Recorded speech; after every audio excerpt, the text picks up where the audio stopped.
I am the Markman, and today we are celebrating Spider-Man Day. So this video is to commemorate Spider-Man's 64 years. He debuted August of 1962. But instead of unboxing his figures and those protagonists that have strong connection to him, most will be his villains. All of these figures, I got them for over a year now. But before we start, just a simple request, please subscribe to my channel. So are you ready?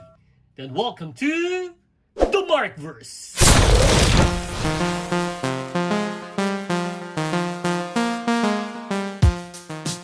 Starting with Jack-O-Lantern. The details drew me in, plus this is part of the set of 6 I bought. Then Hallows Eve. These two will go nicely together. Then display them side by side also with the Green Goblin and Hobgoblin. Next is Tarantula. I waited for a price drop before I bought this. Then Prowler. When I pre-ordered this, I was thinking of a comic version. This looks more like from the animated series.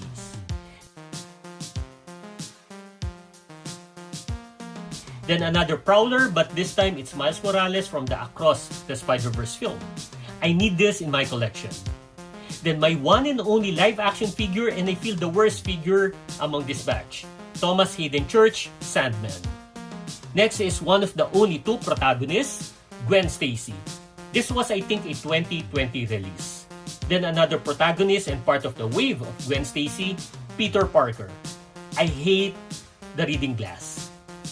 We also have Tombstone, a more non-villain than the others that I have mentioned. Another of my must-have figure. Same with the next figure, the Hobgoblin. This was based on the Spider-Man animated series as well. Then Carnage. Honestly, at first, I was thinking I do not want this because I have the Big CD Toys figure, but then I realized I also want this smaller version in my collection. Then my newest among all the figure, though this was a 2025 release, Gamerverse Kingpin. This is the most important figure for me in this batch.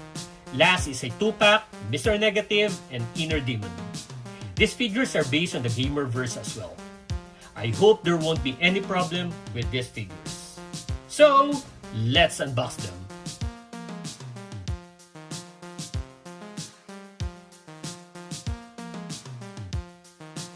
This is one of my favorites in this batch. The mantle of Jack-O-Lantern has been carried by numerous people, but here we have the original, Jason Masendale. The figure bursts with a mix of vibrancy, matte, and metallic tones, all applied with refined detailing. The translucent flaming effect on the pumpkin head is both eye-catching and sculpted with striking detail, giving it a dynamic presence. The textured metallic torso adds depth and dimension, elevating the overall design. So this figure remarkably has a visual impact. Completing the look is his signature jet-propelled hover disc, a defining accessory that makes the figure feel complete and will draw attention in my display. Then we have Elizabeth Tyne, aka Janine Godby, aka Hallows Eve. She debuted in 1995 and was Ben Reilly's girlfriend. This former villain carries her trademark purple bag, used to store the magical mask that grant her the traits, skills, and powers of whatever identity she assumes. The accessory is cleverly designed as removable and worn crossbody. It added real value to the figure. 2 of her mystical masks are included, enhancing display options. Her tattered scarf is detachable, and the vibrant orange palette paired with the well-sculpted face makes her stand out. The figure is almost comic accurate except for the shoes. She should have worn heels. Marvel Legends often default to flat feet sculpts. It undercuts authenticity. Still, the overall execution ensures this figure commands attention, with a presentation that instantly draws the eye in any collection. This is Tarantula, Anton Miguel Rodriguez, and for me, it's the second most disappointing release in this batch. He has paralyzing claws and foot stingers or spikes, and is excellent in hand-to-hand combat. I was disappointed because the joints are too soft and elastic. This is a simple figure. The sculpt offers only minor highlights in the scarf and foot stingers, but the rest of the body feels plain and underwhelming. What makes the disappointment deeper is the lack of accessories. nothing to elevate him. I feel this is like a check-the-box addition rather than a thoughtfully worthy figure. They could have done much, much better. Easily the worst figure in this batch. This is Sandman Flint Marko based on Spider-Man No Way Home. While the face sculpt does resemble Thomas Hayden Church, the overall design feels aesthetically enticing without any real body transformation. The alternate large hands improve him slightly, but the figure still lacks impact and doesn't justify a standalone purchase. I only pick him up as part of the set with the other No Way Home characters. The problem seems rooted in loyalty to the CGI source material, which many fans dislike. If the legs and feet had swappable sand parts, the figure could have been far more dynamic. The entire body has grainy texture with sloppy shading that fails to create convincing depth. A more precise paint wash could have elevated the sculpt, but as it stands, I really don't like this, and it feels flat and unfinished, making him the most disappointing release of the wave. Next is Prowler, Hobie Brown. I think the figure lands somewhere in the middle of the batch. Since it's based on the Spider-Man animated series, it doesn't carry the same edge as his comic design, which looks more intimidating. I appreciate that it comes with an alternate mask head because I definitely prefer displaying him with the mask. The downside is the chest symbol. It looks flat. A better paint wash could have given this depth. The same goes for the cape and lower boots, which would benefit from shading to bring out its texture. On the positive side, the green and metallic violet tones are vibrant and give the figure energy. Both head sculpts are well executed. Overall, while the animated design feels less badass than the comic version, the strong colors and alternate head make him a decent addition, though with room for improvement in paint depth and detailing. Then Miles Morales as the Earth 42 Prowler. This is one of the most striking figures in this batch. At first glance, the body mold and symmetry might look odd, but that's faithful decision to the Spider-Verse film's stylish design, especially for Miles. From head to foot, the detailing is impressive, like the braided hairstyle, the uniquely styled purple jacket, the inner shirt with the Prowler symbol, the belt with pouches and long strips, futuristic pants and shoes, and most importantly, the long clawed gloves. This really stands out because of all these elements combined, giving off a cutting edge and unusual villain aura. The only drawback for me is the face sculpt. It looks bored rather than vicious, which doesn't fully capture the menacing energy I expected. Even though there's an alternate mask head, I still prefer displaying the default head despite its subdued expression. Overall, this figure delivers a bold and detailed design that feels fresh, and it will be fascinating to see how this version of Miles evolves when the third Spider-Verse film arrives. Carnage bonded most famously with Cletus Cassidy.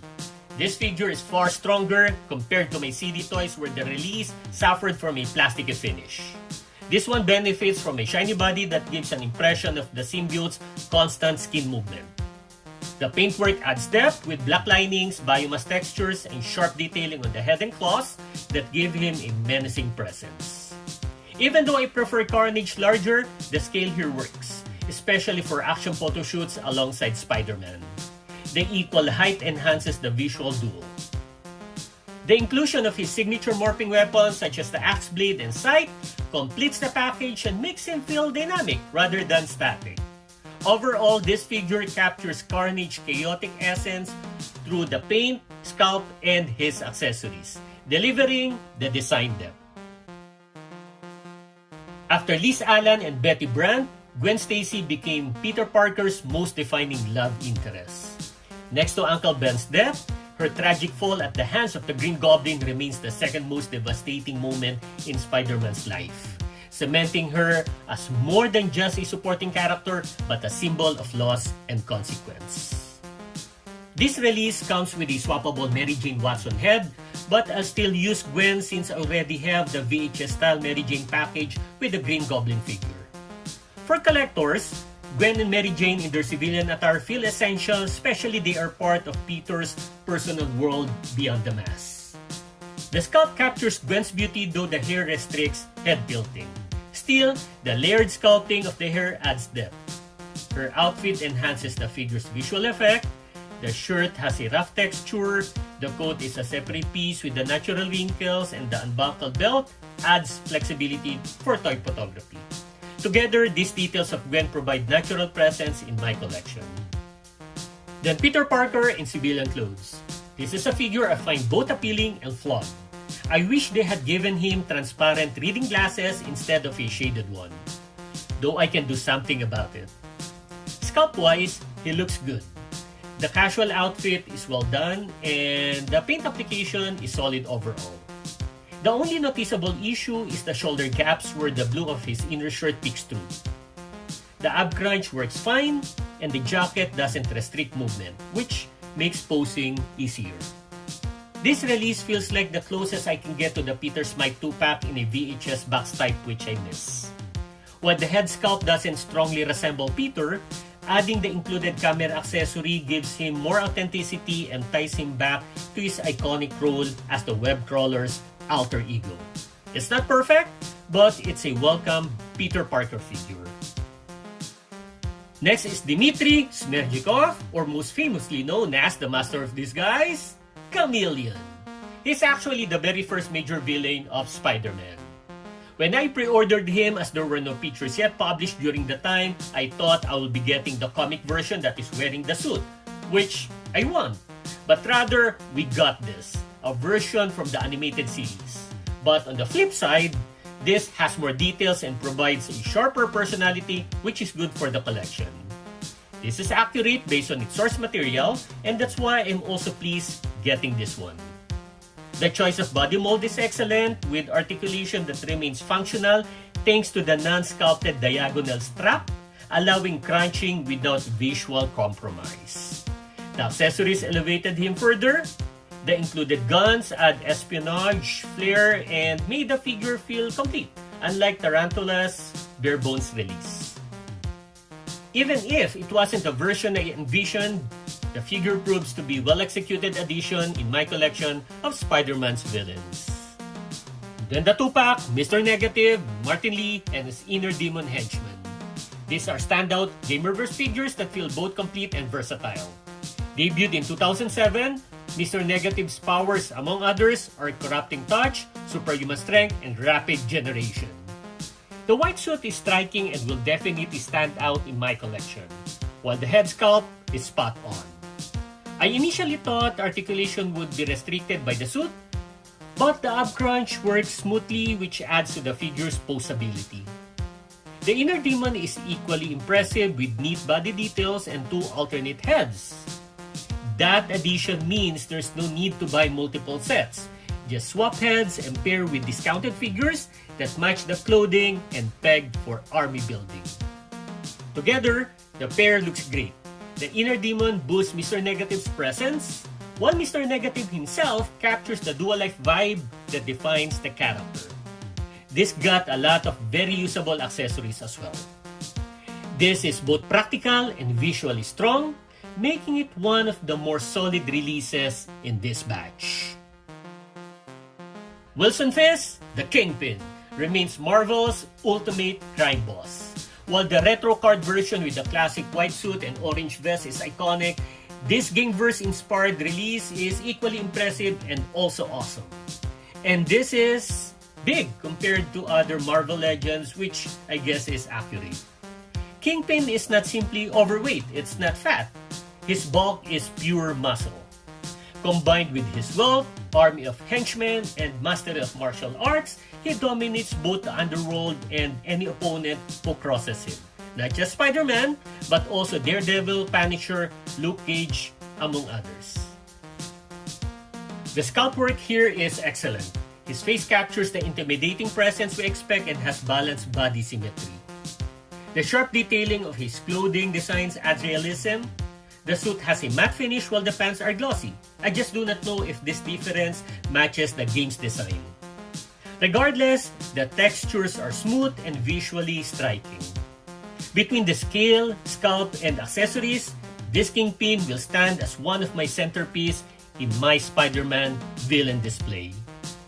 Then here is Tombstone Lonnie Lincoln, a crime boss in his own right. He also provides unlawful services to others like being a bodyguard and hitman for Kingpin. Beyond this, his superhuman strength, durability, and stamina make him a formidable presence in Spider-Man's world. Placed side by side with suited figures like Kingpin and Mr. Negative, Tombstone looks more striking. The tailored design gives him an elegant and imposing aura. Hasbro captured his albino features well. The facial lining, red eyes, and sarcastic smile add realism, while the alternate head with razor-sharp teeth delivers a menacing edge. I will rather use this than the default one. His clothing sculpt is detailed with wrinkles enhancing the lifelike quality, and the chosen body mold fits him perfectly. One limitation, however, is the hand design. Only the default right hand can grip accessories. So this prevents him from holding both the included crowbar and the firearm from other figures simultaneously. I feel this is a missed opportunity for dynamic toy photography. To wrap this up, again, let's look at the figures.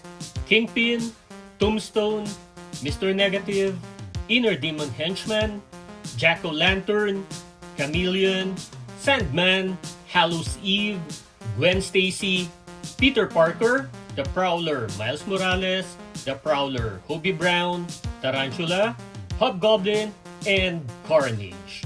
These are my newly unboxed figures. So, if you like this video, click the thumbs up button, please subscribe to my channel, and don't forget to push that notification button since I publish new videos every week. Again, I am the Markman, thank you for visiting the Markverse, and always remember to pay it forward with kindness.